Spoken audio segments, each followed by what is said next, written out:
Oui, bonjour, monsieur abonné. Voilà, aujourd'hui nous réalisons une galette des rois, très délicieux. J'ai déjà ma pâte feuilletée. Là, je suis en train de rajouter ma crème.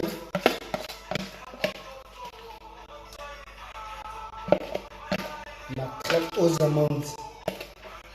Ma crème, je vais faire du poudre d'amande. C'est elle que je rajoute.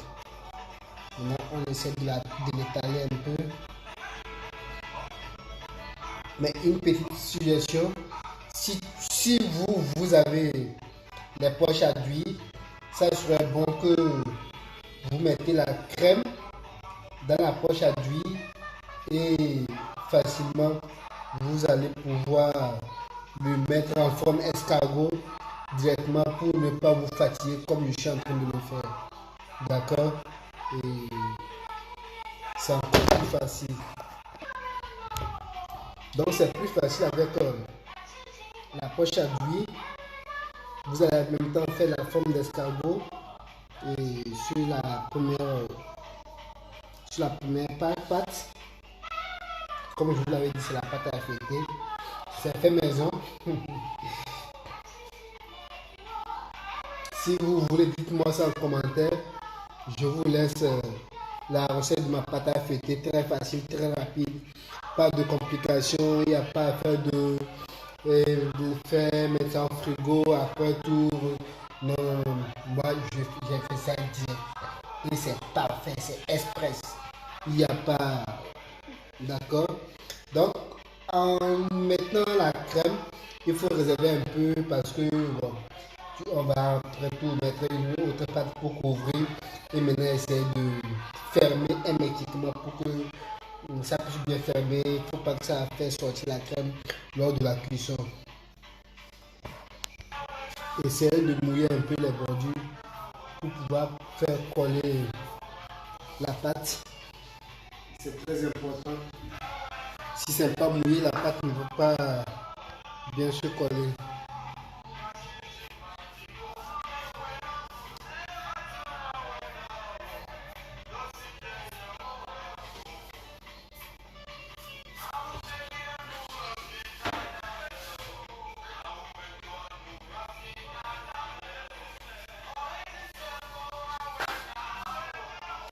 Citer la cuisson,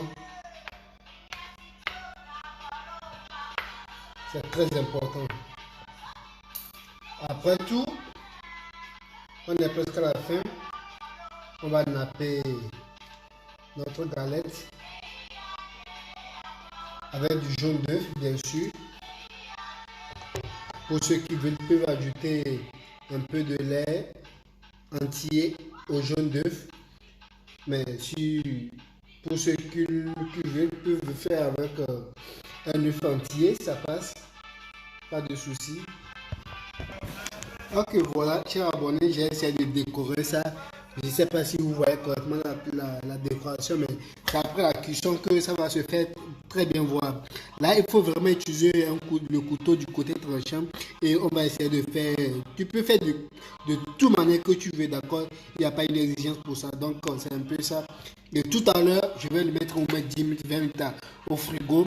Et maintenant, on passe à la cuisson. Et maintenant, retenons-nous à la cuisson, rendez-vous à la cuisson, voir ce que ça va donner. Wouh! Vous voyez déjà ma galette commencer à dorer déjà au four. Donc en ce moment, il faut prendre, bon moi j'ai le sirop d'érable. Donc si tu as n'importe quel sirop tu aimes bien, tu vas napper la galette maintenant et l'enfourrer. Donc voilà, on va napper notre galette et maintenant on lui met au four.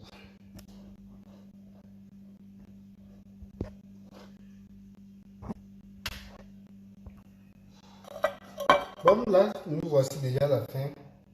Encore une dernière couche du sirop d'érable. Là, vraiment, c'est très joli. Ça donne déjà de l'appétit. Voilà notre galette qui est prête. Et top, c'est parti. Et top, c'est parti. Top, c'est parti. Et top, c'est parti. Et top.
À l'aide d'un couteau, il faut utiliser la partie qui n'est pas tranchante pour pouvoir vraiment fermer la pâte très hermétiquement. Vous voyez, c'est en même temps genre une décoration. Vous voyez.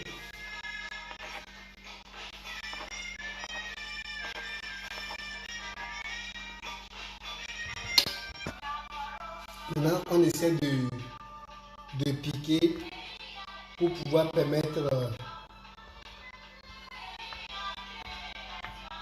pour faciliter la cuisson. C'est très important. Après tout, on est presque à la fin. On va napper notre galette avec du jaune d'œuf, bien sûr. Pour ceux qui veulent, peuvent ajouter un peu de lait entier au jaune d'œuf. Mais si pour ceux qui veulent, peuvent faire avec un œuf entier, ça